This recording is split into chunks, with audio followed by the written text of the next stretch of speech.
I've been having a good time catching up with some of our clients and interviewing them about their experiences with SNS.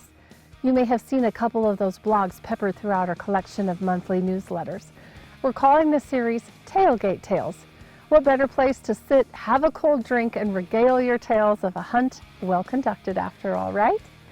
For this month's feature, I happened to catch up with Mr. Sam Faggetti, who is a longtime client of SNS's. He has sampled several of our hunting opportunities, but really found a home at the luxurious Boxby Lodge, where he's brought several of his family members, friends, and clients to join in the fun. Sam and crew were back at camp for our fall black bear season, and this is where I caught up with him to tag along with his hunt, film the action, and sit down to hear his own tailgate tales from 23 years of hunting with SNS. Sam is a class act and was beyond gracious to share his time with me, regardless of being teased and called Hollywood by his wife and hunting buddies at camp. Please enjoy my conversation with Mr. Sam Faggetti.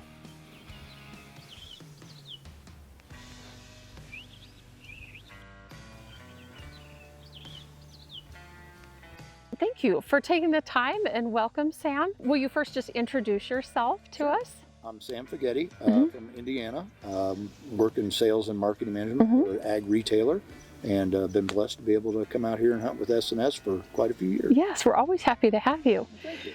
How about just an icebreaker? Sure. Because here we are riding up the hill last night and David stops. Yeah. And he's like, tell Heather the story. Yeah.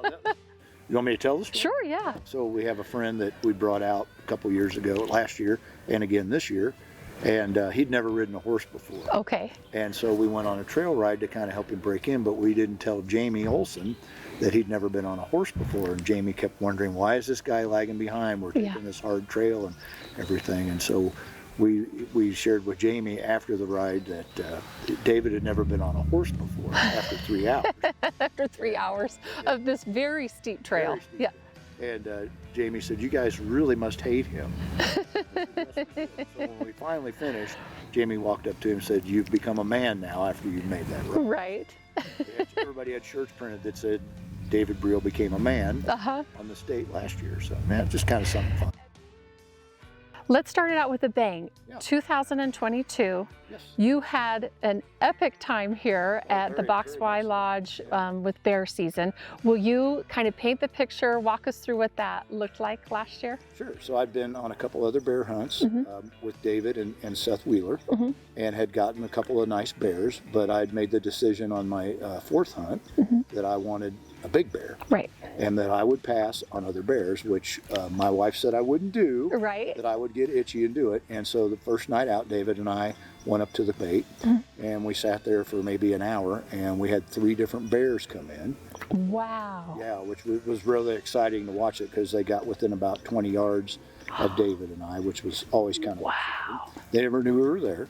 And they were probably around that 5.5 to 6 foot range, and I told David I wanted something bigger than 6, so we passed.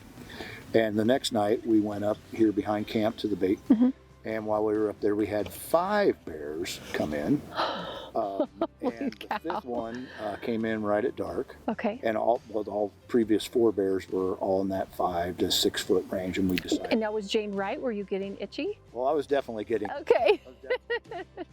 And then right before dark, David and I both leaned in and said, that's a big bear. And all we could really see was his head. And took the shot, and lo and behold, we harvested a very nice bear. Ended up scoring number 3, which I believe SNS also had number 2 in the book last year. So yeah, no, very exciting hunt, and saw a lot of bears as well as the bear we were looking for. Yes. Do you have a goal or what you're looking for this year since you... So it's always been my dream to have a blonde bear. Okay. David tells me that I'm wishing against hope because there's very, very few blonde bears. So I'm looking for a blonde bear or a big bear, and as you know, the last 2 nights we've seen several bears. First night we had a very large sow come in with 2 cubs, and she hung around us for what, an hour and a half? Yes, a long time. We had a lot of fun doing that, and you know, we don't shoot sows with cubs. That's kind of unethical, and because it obviously would affect the cub population. But it was a lot of fun to watch. And then last night we had about a 5 foot, 6.5 inch bear come in. beautiful chocolate bear, and we watched him for maybe, 20 minutes.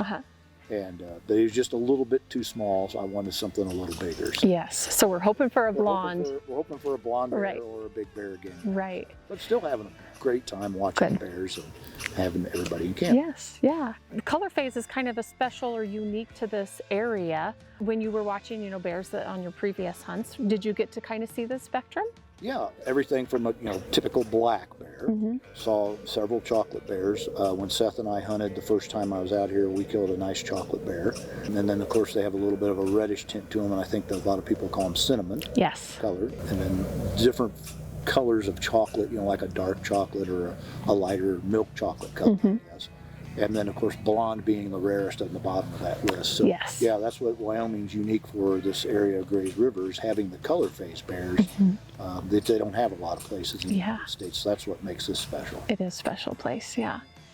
Is that your favorite hunt was last year, or do you have a favorite or most memorable hunt? Well, I've been blessed in that I've hunted a lot of different hunts with SNS, from antelope, prairie dogs, elk, and mule deer, and of course bears.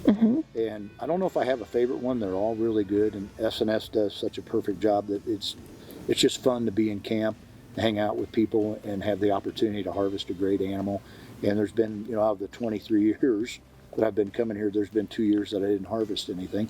One was by my choice, and the other one was just, how that goes sometimes. You just don't get in the right spot at the right time. So not only is the success high at SNS, which makes it fun, but it's just a really good experience. So it's not necessarily about the animal, it's about the experience you have. So it's hard to say that I have a favorite. They're just all good. Yeah, 23 years of it too. 23 years that Cy has let me come out. So can you speak to, if there's somebody out there that's looking for a quality outfitter, what do they look for, or how did you find SNS? Well, SNS was recommended to me by a friend from Cabelas a long time ago, 23 years ago. And what we were looking for is somebody that was reputable, that we knew could trust, that safety was first. The quality of the animals actually was second for us. And after I got the opportunity to talk to Cy on the phone, and he explained how he does things, you could tell it was a professional run organization.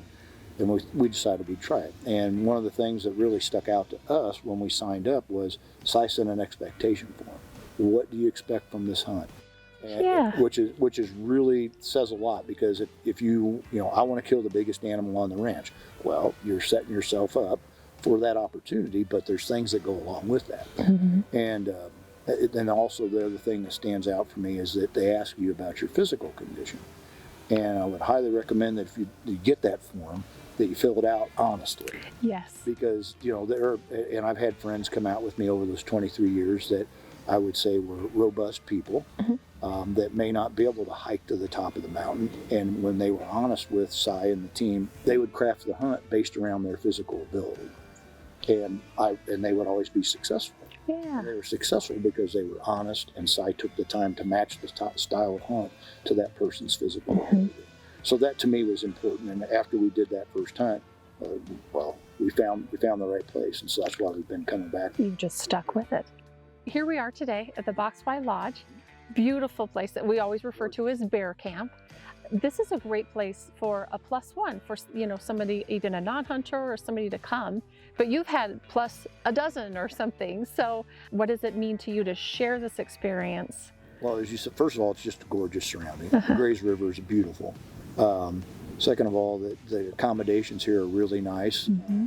When I first talked to Cy about bear hunting, he said, "Sam, it's a gentleman's hunt," meaning that it's not it can be a physical hunt if you want it to be. If you want to hike up the mountain, or if you want to ride a horse or whatever. But what I like about it is my wife has come out here with me. This is her third time out here, and she hangs out in camp and has just as much fun with the guides and everybody, and goes on a horseback ride during the day while we're out hunting. And so it's a very pleasant opportunity for her to come along. She doesn't like hunting herself, but she enjoys being in camp and the horseback riding and all the fun that goes along with it. So it is a great place for a +1. You've been able to share this experience with many more than just your wife. I think you've had kids out to hunt with Yes. SNS, and then you've been able to bring a lot of clients from your work out. Will you speak to that, what it's like to share that experience? Sure. So in the past, some of my role has been to entertain clients, Mm-hmm. and many of them had not had the opportunity to be out west, and so I would say ask them if they would be interested in doing it, and we've always chose SNS because of the quality of experience that SI provides, not only in the quality of animals and the hunt itself, but just in the ability to have camaraderie around camp and have fun. And going back to our t-shirt story, it just makes for a good time and a great relationship building opportunity in a very safe environment. And so many of those people have come back time and time again, as well as, you mentioned, my family. I've been privileged. I've had my son out on a couple of hunts, my daughter on a couple of hunts, from prairie dogs to antelope, and my wife in camp, and then now with my daughter being married, I had to bring my son along. Of course you did. So he's been on an elk hunt and a mule deer hunt with us.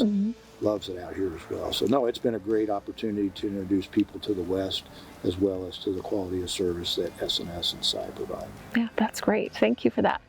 I think that you have hunted with David Dandridge an awful lot. Would you like to give us the dirt on David Dandridge while you're... Well, I don't know if I have any dirt on David, except to say that one of the funny things about David is if he can ride a horse to it rather than walk, we'll ride a horse. He loves horses, and he's quite the horseman. Absolutely. And David's just a quality individual, and very service conscious, very safety conscious, which is important to all of us. David's always making sure that safety with the horses as well as firearms is paramount. Then on top of it, he just knows where to find animals. And obviously that's important when you're hunting. It's on my list, it's the third priority after the safety issues, but no, David, and he's become a great friend. He just cares about his customers and wants to make sure everybody has a good time. Works really hard at doing so. What do you see for your future with hunting and with SNS? Or are you going to keep coming? Oh yeah. So oh yeah. We've already booked our 24 hunt. We booked it actually 2 years ago. Okay. And we booked our 26 hunt. So 24 is going to be an antelope hunt again, and then 26 we've got a combo bull elk and mule deer. So we're excited about that, and we of course needed to accumulate points, so we had to book it 5 or 6 years in advance to do that. So it's a good thing that you're a planner. Yeah, well, yeah, in this case it is, because the points are important if you want to go after that trophy that you've been dreaming about. So by no means the end. No, We're just we get to welcome you back many times. Yep. Yeah. Anything else that you'd like to add, or? If somebody's thinking about hunting in the West, I would strongly encourage them to give Ambrosia or Si a call and discuss what your thoughts are. They'll craft the hunt to your physical limitations and or abilities, I guess I should say, and get you slid into a spot. Yeah, sounds perfect.